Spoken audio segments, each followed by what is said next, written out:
We got upsets. We got fantasy analysis. We got picks on every single game. It is your preview of week 1 of the NFL season.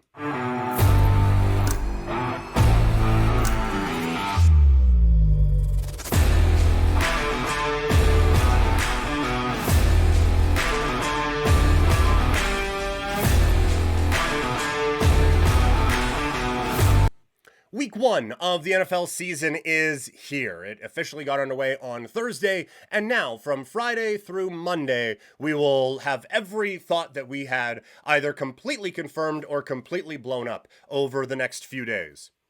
Can't wait. Let's dive right into the action. If you are new around these parts, we go through every game. We make a pick on each one of them. Some are picks we click, some are just want to make a prediction, and we will see how the whole season goes. But up first, it is the Kansas City Chiefs taking on the Los Angeles Chargers. The game is in Brazil. The Chiefs favored by 3 points in this game. The total sits at 47. I had talked all preseason about how I thought this was going to be a bounce back year for the Chiefs. And I know, like, it's weird to say bounce back year for the Chiefs when they went 15-2 and won the AFC, but obviously a lot of the games they got quite a bit of help in, right? Like, I think that's fairly fair to suggest. I just want to point out, again, still a very good team. And yes, they got lucky last year, but I thought, with Rashee Rice coming back, I do believe that Travis Kelce maybe got a little bit into the celebrity life a couple of off seasons ago. And now, coming off of a disappointment in the championship and everything else, obviously he still has a lot going on in his life. But I do believe that he is still, at his heart, a football player and couldn't have been happy about how everything went last year. And so I think there will be a bit of a turnaround there. Obviously, the big change for this one is there isn't going to be Rashee Rice. I do believe once he comes back, everyone on this offense really slots in the way that makes this a dangerous team. So there's a bit of a concern there, but I still look at what is going on with the Chargers. And we talked about it in the win-loss projection show on earlier this week. We just have this assumption it's a Harbaugh coach team. We know the reputation. We know what they're going to try to do. It's, you know what? Good defensive team there on the Chargers. They do have a lot of just solid pieces, but I don't view this as a dominant defensive unit in the same way that I do, quite frankly, their opposition in Kansas City. So I do think the Chiefs have a bit of an edge in this game still. I don't think that the Chargers defense is going to be able to match up with what Kansas City's is. And then again, while I like Herbert and I like some pieces on the Chargers, I don't necessarily think that you can look at this and say, well, close game, give me the Chargers here. I think Kansas City is going to do a great job in kind of limiting the run against LA, and I still think they have the defensive backs to be able to say, look, Lad McConkey, not beating us. Kid's good. We're going to lock that guy down, and we're going to figure out everything else. So I'm excited to see what this all kind of looks like here. But my official pick for this one is going to be Kansas City -3. That is going to be the pick for this game, and that is going to be a pick that I click. Up next, we have the Vegas Raiders taking on the New England Patriots. New England favored by 2.5 points in this game, with the total sitting at 44. Before we get into the breakdown for those watching live or in the comments after, if you have any fantasy questions or anything like that, throw them in. I think if you watched last year, you will know that I tried to bounce between both of them, and I already missed it on the other one. So if you have any questions, let me know. But I'm going to try to remember the fantasy stuff as much as I can. But if you have any questions on any of these games, any comments, any disagreements, throw them in either the live chat or in the comments afterward. I promise you, I see everything. I know Sue Taryn over on Kick didn't believe that I was reading everything, but I promise I do read everything. Try to get to it all as best I can. Anyway, back to the game. It is the Raiders taking on the Patriots. A lot of optimism around the New England Patriots this season as they have a full year of Drake May. They've drafted an offensive lineman who said all the right stuff at the draft. So it is all systems go with a new coach, a better coach in Mike Vrabel. And all of those things I do believe are accurate. I do think we need to pump the brakes on this New England team, though, just a little bit. I think Drake May is going to be awesome, and I think the offensive line is going to be improved. I would like to remind everyone, though, that the Stephon Diggs that we think is going to come in and just fix the entire offense with his pass-catching prowess, the guy's kind of stunk for a couple of years now. And the Buffalo Bills got substantially better when they just stopped using him. So I don't think he is going to be this magic pill that comes in and fixes everything. They will be improved, but I don't think this is going to be an absolute runaway here against the Vegas Raiders. And I don't think it's going to be a runaway offense or anything. I do kind of envision that line kind of coming back to bite me a little bit, talking about how Diggs isn't going to fix it. Because my one concern about the Raiders is this is not a good secondary at all. So I can absolutely see the headlines coming out of week one. You listen to Bill Simmons talking about this week and saying, look, Stephon Diggs, 115 yards, 2 touchdowns. This offense is great. We got the guy we need. This is Drake Mays, Randy Moss, and we're going to go to the promised land and all of that. And going to be talking about, are the Patriots actually the best team in the AFC East? Going to be having all of that because of how good this passing attack is going to look, because the Raiders can't cover anything. Where Vegas can cause some problems, obviously, is going to be in the pass rush, with Max Crosby just being that dude on the defensive line. I don't love some of the changes that have been made personnel-wise with the Raiders this offseason. Obviously, they still have one of the best players in the league in Max Crosby, but I don't think he enough is going to be able to get this defense to where they need to get to. But I do think offensively, they're going to present more challenges for New England than people are expecting. And the Pats are a little banged up right now in their secondary and just on defense in general. The Raiders' offensive line could be tested in this game, but you have Geno Smith, who is used to that, a new offensive system, actually a couple of weapons to work with. So I think the Raiders actually keep this one relatively close here with the New England Patriots. I was kind of liking a lot of the preseason hype because of this game. 2.5 though, man, it just makes me feel like I just have this feeling New England is just going to be a touch better than the Raiders. So I think the Raiders can give them a bit of a competitive game, but the defense concerns me enough that my pick for this one is going to be New England minus 2.5. From a fantasy perspective, I said from the Dallas-Philadelphia game that I had a bit of an awakening with, hey, this is just like a solid running back who has a good opportunity here. And I know that Travion Henderson is getting all the love in the coming out of the preseason. He returned a kick for a touchdown, don't you know? And Ramondre Stevenson is just kind of the old whatever. I do want to say, again, he was the old whatever behind one of the worst offensive lines in football. And one thing I think we need to remember, now I don't think this is going to come up with the Raiders as much with Raheem Mostert, but one thing I want to remind everyone is how hyped we were about Jahmyr Gibbs with the Detroit Lions, and how pissed everyone was that it was 60-40 and he wasn't on the 60 side in the first few games when they had him with David Montgomery and the Detroit Lions. I think it was still, maybe it was Jamal Williams. Either way, the running back duo, Jahmyr Gibbs, one of the most talented humans in football, wasn't on the good side of it. And so I would just like to remind everyone that while there is a big shiny running back that is supposed to come in and take all of Ramondre Stevenson's opportunities away, teams don't necessarily operate like that. I think Stevenson is actually going to have a few opportunities in this game, and I think he's kind of going to be the featured back for New England and get a lot more of the run against Vegas than people are expecting. And so I didn't look at player prop bets coming into this one. Maybe I should have, but I don't want to risk everything slowing down here now. But I would take a look at a Ramondre Stevenson rushing prop to see what is out there, because I think he's going to have a pretty good game. I like him in daily fantasy as well. I believe his fantasy or his DraftKings price was around 5,200. So I like that for him. I think there's a very real opportunity for him to have a little bit more run this week than people are expecting. And so that's going to be kind of my lesson learned, is that these veteran running backs that were just like, yeah, he's a bum, whatever, still solid players and still going to have a bit of a say in the offense. So keep an eye on what Ramondre Stevenson is going to do here this week with the New England Patriots, as I have them covering this game at 2.5. Up next, we have the Cincinnati Bengals taking on the Cleveland Browns. Cincinnati favored by 5.5 points in this game with the total at 48.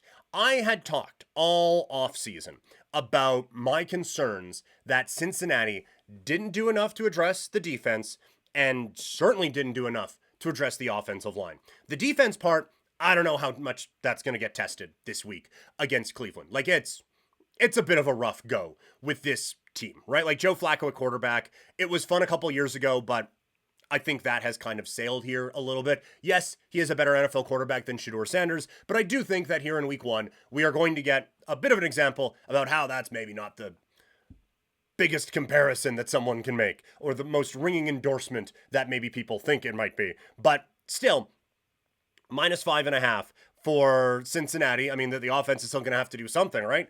And so that's why I get a bit of a concern on this matchup, because I don't like the offensive line for Cincinnati. And Cleveland has kind of got a dude over there who at one point this offseason was the highest paid defensive player in the NFL. And now I think he did like 4th. But Myles Garrett is a game wrecker. And specifically against a team like Cincinnati, where the offensive line is a bit of a problem. So I have some concerns about what this is going to look like for Cincinnati on the offensive side. I do think that the Bengals end up winning this game, and I think it'll probably be by that 5.5, but I'm going to go under on this. And it's weird to say under, given, again, the defensive struggles that I think that Cincinnati is going to have and the high-powered offense that they do have, but I just think there is not a whole lot on the offensive side for the Cleveland Browns, and enough on the defensive side that it's going to slow that up just a bit for Cincinnati. So under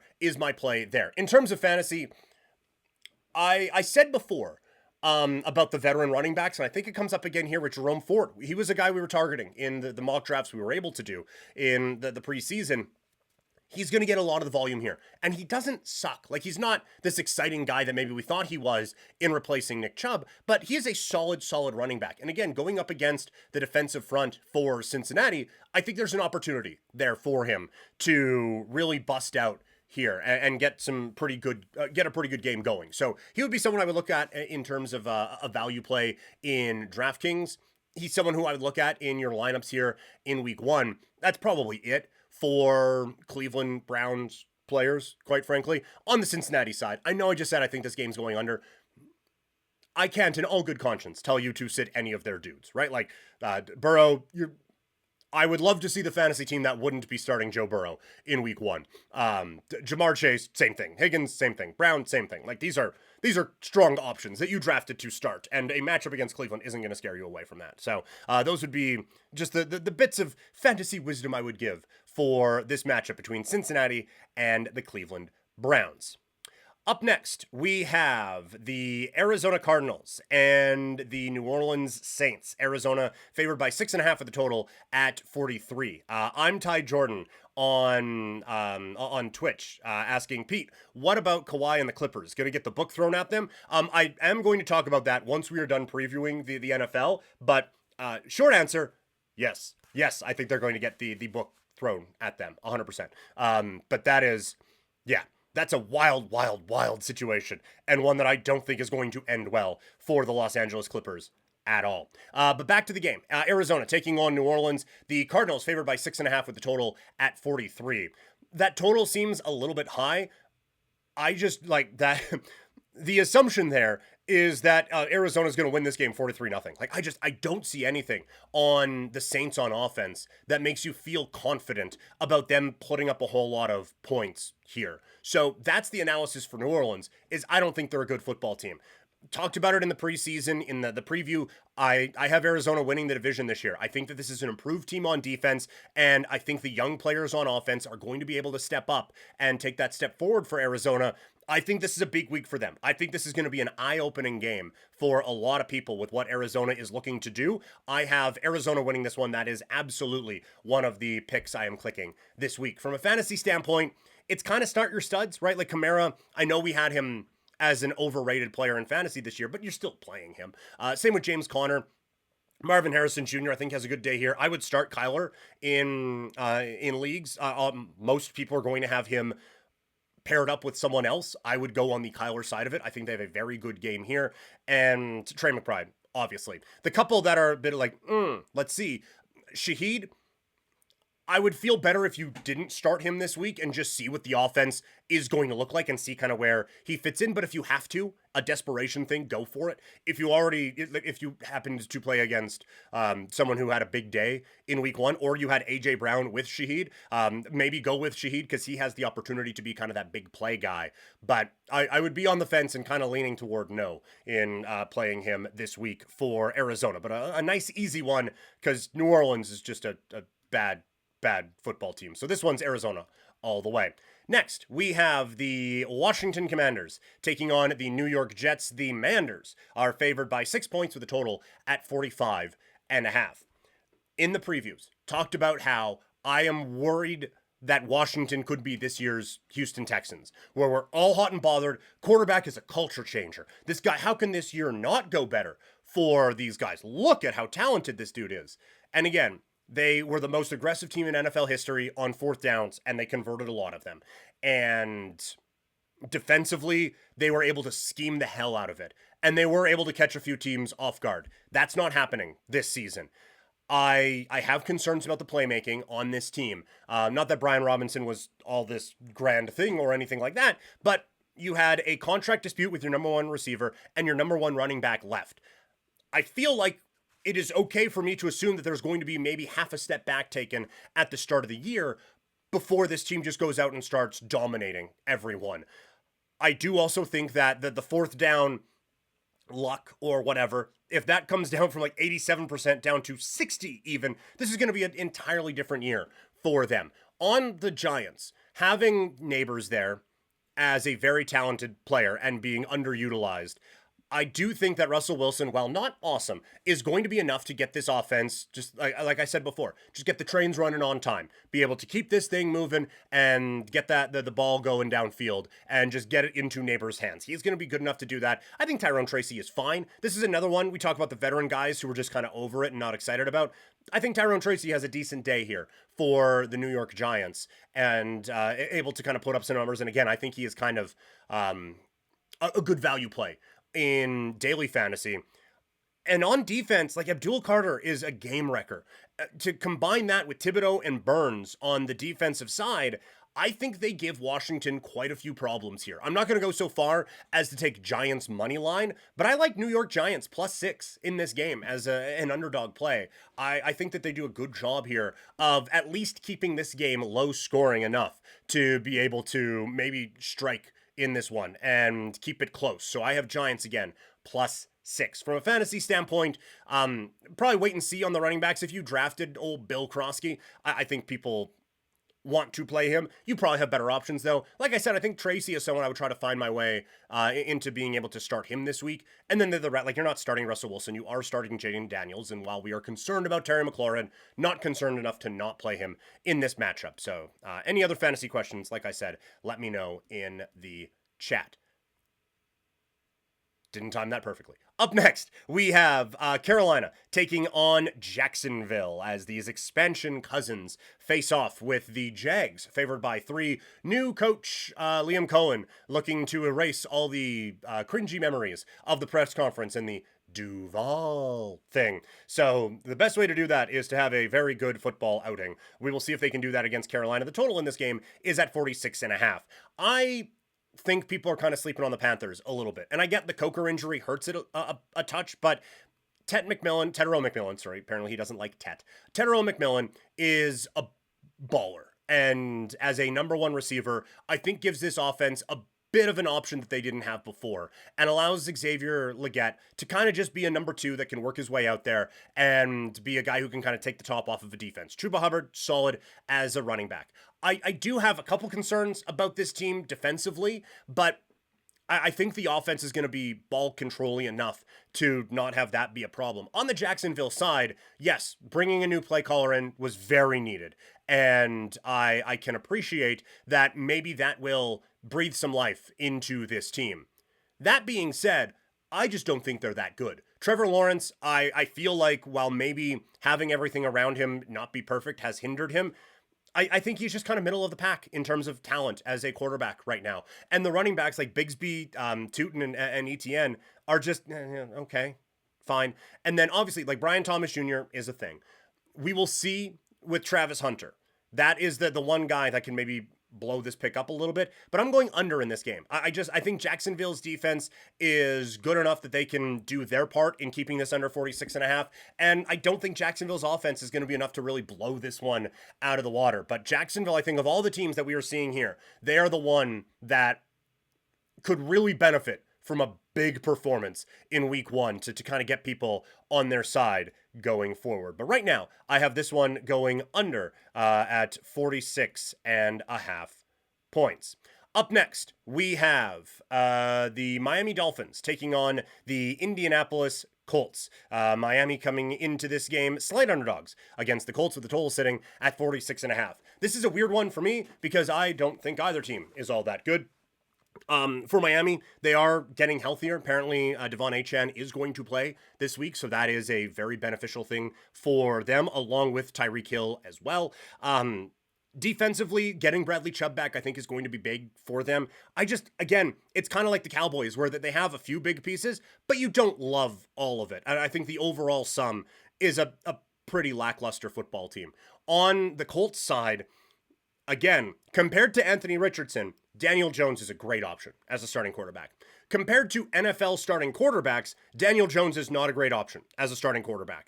And that's where I think there are going to be some problems for the Colts in this, is that this offense is just not going to be dynamic enough to move the ball down the field and create a number of opportunities. Defensively, I'm interested to see what it looks like with a new scheme. Last year, they were very predictable. This year, we talked about Latu being a potential breakout candidate. Outside of that, though, that there's just not a lot of weapons out there, not a lot of playmakers out there that you feel totally confident in. So I don't think this is one that we're going to see on Red Zone a ton. I don't think this is a great game, but I am going to go with Miami to take this one. We'll take the half point and go with the Dolphins to cover in an interesting-ish week one matchup. Up next, it is the Pittsburgh Steelers taking on the New York Jets. The Steelers favored by 2.5 in a revenge game for both quarterbacks, Aaron Rodgers and Justin Fields. And we can see how much revenge Vegas thinks each quarterback is going to get, as the total is at 38. And it could probably be lower in this spot as well. Talked all offseason about how I think the Jets are a breakout team. I think Aaron Glenn comes in and sets a tone for this football club and just allows them to be a bit sharper and a bit better than what we saw from the opposition or from them a year ago. And I still like this roster. I know that it didn't look great last year, but I think the quarterback, I don't think people are really giving enough credit to how bad Aaron Rodgers was a season ago. No, Justin Fields isn't awesome, but I think he can be better than that. He can be better than last year's version of Aaron Rodgers and get the ball into the hands of the talented people that are on this team. And then defensively, with a defensive coach that got the most out of that unit out in Detroit, I think there's no Aiden Hutchinson here, but there's a lot of really solid players on this Jets defense, and that's going to cause quite a few problems for oppositions this season. So I'm high on the Jets going into this year. On the Steelers side, everyone was saying the right stuff in the preseason, but everyone was saying the right stuff in New York. And even in the first couple of weeks when it wasn't necessarily going the Jets' way, Aaron Rodgers was talking about holding people accountable. It's like, oh, no one's done that here. Holding people accountable. Brilliant. And then when it came to holding Rodgers accountable, it was the coaching and play calling issues. And, it wasn't my fault is what I'm getting at here. So the accountability stopped at the quarterback position. I don't think that's going to fly in Pittsburgh, but I just think Aaron Rodgers is what he is at this point, as a human and also as a quarterback. He's 42. So a full year removed from the injury. That's great. Okay, except it's 42. And there's just not a lot of people who have done that at this age. So I'm not high on him. I like the defense.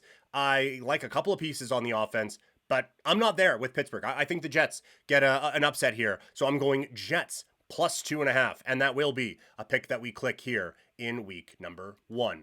Up next, we have the Tampa Bay Buccaneers taking on the Atlanta Falcons, an NFC South matchup to kick off the season this year in the NFL. Tampa Bay favored by 2 with the total at 47. I like the Bucs. I know that there have been some injury issues, obviously with Godwin. Doesn't seem like he's going to be able to play week 1. Tristan Wirfs banged up in the preseason as well. But I think this is a solid football team. Vita Vea is still a rock at the middle of that defense. They did have a few troubles in getting stops when they needed to defensively last season. We'll see if they can correct some of that. But Baker, still with a lot of the weapons they have offensively, I like it a lot. On the Falcons side, people are excited, right? Michael Penix looked good in a couple of starts last year, and they have a few talented players that they just haven't been able to get the most out of, and so people are assuming that he can do that. I would caution that maybe it's not going to look amazing right away, but this is an improved football team, I believe. I just don't think they are as good as Tampa Bay. Like, I would love to X's and O's and stats and all that stuff. I just think Tampa Bay is a better football team right now. So I'm going with the Bucs to take this one and cover the 2. From a fantasy standpoint, you're starting Ibuka. You're obviously starting Evans. Irving, yes. Rachaad White in deeper leagues, I think you can roll with. Baker, maybe you have a better option this week than him, but we're not dropping him to go pick up anyone else. If you have to start him, you have to start him. That's fine. On the Atlanta side, again, I would probably caution against starting Michael Penix. I have to in the Vampire League, but I would caution against that one. Pitts wasn't going very high in drafts, but I think there is an opportunity for him this week. London, you're absolutely starting, but I don't think like the secondary, like Mooney or Algier. And then obviously Bijan, you're rolling with in this spot. But an interesting test for both of these teams to see where they are at in the first week of the NFL season. We have the Tennessee Titans taking on the Denver Broncos. Denver favored by 8.5 with a total at 42.5. I think the Titans are going to be an improved football team this season.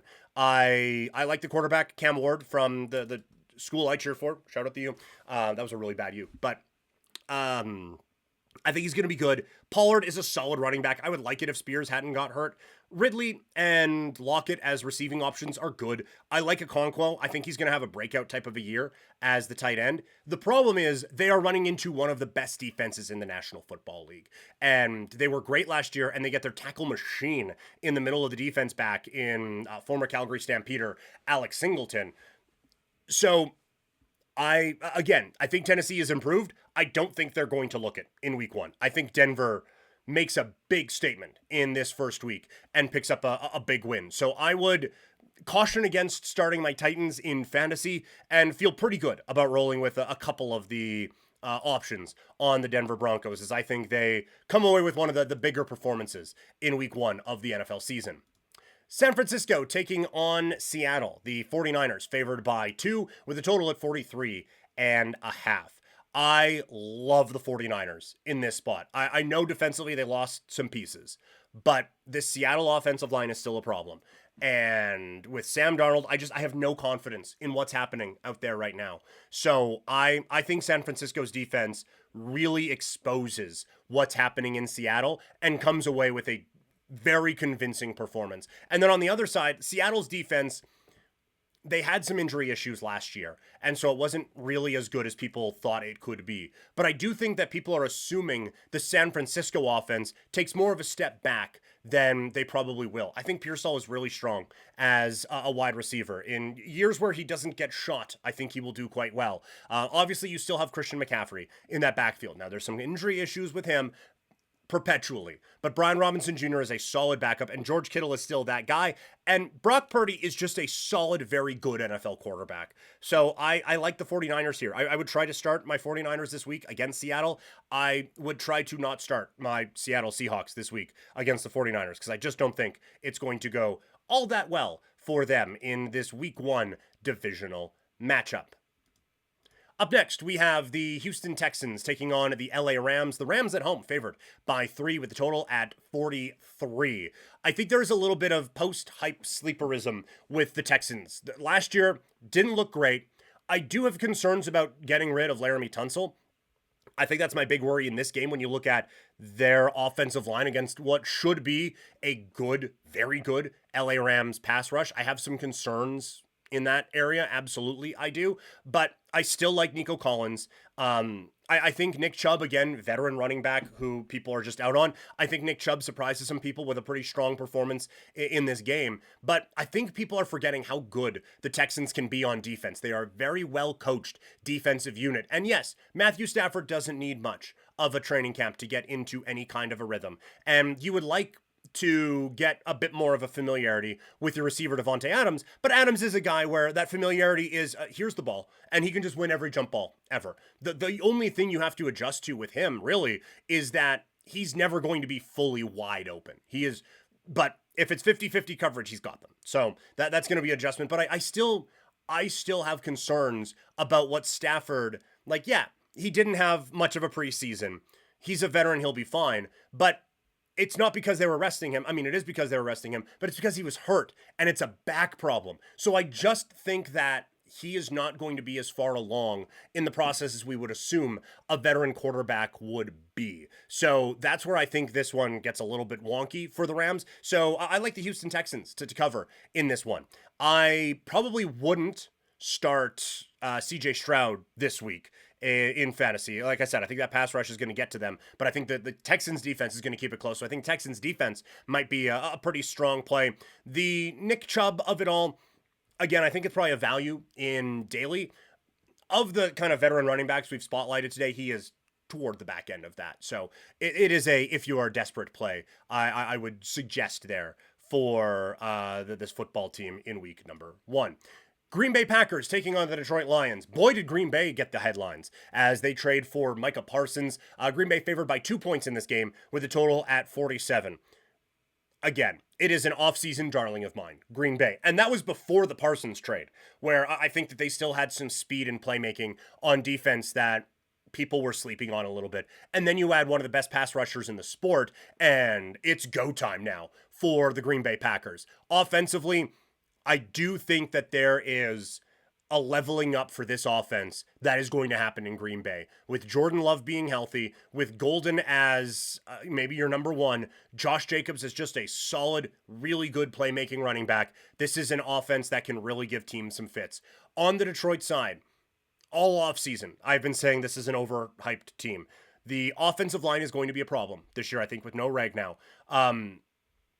And with the change at offensive coordinator, with Ben Johnson gone, I think it's going to be a little bit more relying on Jared Goff than we're going to be comfortable with. So I like Green Bay in this spot. I got the Packers winning this one and covering that 2 points. From fantasy, I think you're kind of starting everyone. I know, like, we're worried a bit about Goff. There would probably be some options where I would start guys over Jared Goff, but like Gibbs you're playing, Amon-Ra St. Brown you're playing, Williams even you're probably rolling with out there. So I feel like you're just kind of starting your guys in what is the marquee matchup of the early part. Then we get to Sunday Night Football. It is the Baltimore Ravens taking on the Bills of Buffalo. The Baltimore Ravens are favored by 0.5 point, and the total stands at 50.5. This is such a phenomenal game, and I'm so excited that we get it to start the season here. So little separates these two when you look at Lamar Jackson and what he can do as a quarterback, when you look at Josh Allen and what he can do. Obviously, like Derrick Henry wins that battle against Cook, but I think I maybe like Buffalo's receiving options a little bit better. Like it is point counterpoint when you're looking at both of these teams. Not a whole lot is going to separate them in this matchup, and it makes picking it quite difficult. It's a stay away for me in terms of like a gambling lean or anything like that. I am going to go with the favorites here. I am going to go Baltimore minus the 0.5 point, just because I have them going to the Super Bowl this year. I just think that there is like that the difference between Henry and Cook on the offensive side is enough. And also I like the play calling of the Ravens better than I like that of the Bills. I think they're just a better coached football team. So I will go with the Ravens here in just a fantastic matchup on Sunday Night Football. And with a total of 50.5, you're starting your guys in this game. Let's not overthink this, that, or the other thing. You're starting your dudes in what could be the game of the year in week number 1. Then we go to Monday Night Football with Minnesota taking on Chicago. The Vikings are favored by a point. Total is at 43.5. The big question in this game is, how does J.J. McCarthy handle his first NFL start under the lights, division matchup against a good Bears defense? Gushing all preseason about what I like about this Minnesota team. And in one of the videos talking about how I think Minnesota is one of the most underrated teams in the NFL, so one of the comments said, they're going to lose to the Bears in week number 1. It's like, yeah, they might. This is still a very good roster and going to be a very good football team. I'm going to go with Minnesota here in part because I feel like I'm a little take committed at this point, but I do think Chicago is improved. I think that defense is not getting enough credit for what they did a season ago. They made obvious improvements on the offensive line, and Caleb Williams, there's a lot of pressure on him now to get this going. With the new offensive coordinator, new offensive line there, I think that improvements are going to be made. But this is a really good Minnesota defense that I think is going to be able to bottle them up and shut them down. So I like Minnesota in this one, and I like under at 43.5. So there you go. A pick for every game in the National Football League for week number 1. What did you think? Let me know in the comments below. I can't imagine we just went 15 for 15 agreeing on every single thing. So let me know down there in the comments what you think. And make sure, while you're down there, give this video a like and hit the notification bell so you know when we go live here with Couch Potato Diary.